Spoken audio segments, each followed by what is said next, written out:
So, to succeed in Physics 150, I think it's really important to go through past exam problems because they kind of give you a tell of what you need to focus on when you study for them.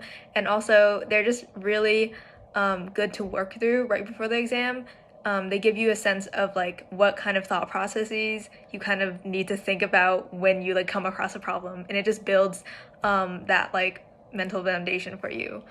Also, go to office hours if you need help. It's really important to build a good foundation of concepts throughout the semester because they do build up on top of one another. So always reach out for help if you don't understand anything. The physics department at Penn is a really, really good department, so definitely you're in good hands for Physics 150. My biggest advice here is some professors have group problem solving packets, which are incredibly helpful for really getting a conceptual understanding of the material since Physics 150 is very concept based.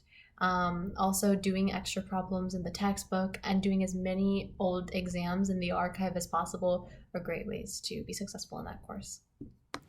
Hey, I'm Davis. I'm a rising junior studying Phys, and if I were to take Physics 150 one more time, I would spend maybe 30, 40 minutes each week just doing a few practice problems from the textbook based on topics that we learned that week.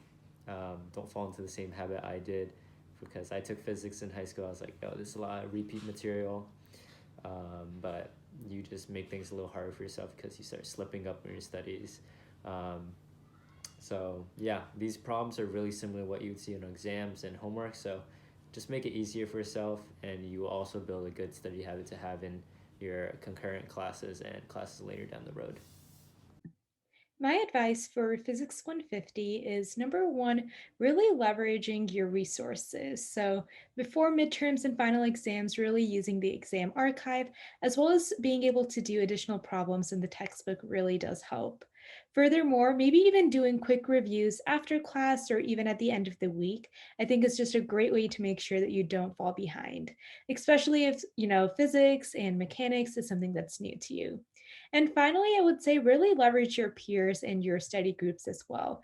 Being able to work in that setting really gets people to think about simpler ways to solve a problem or even a more effective solution.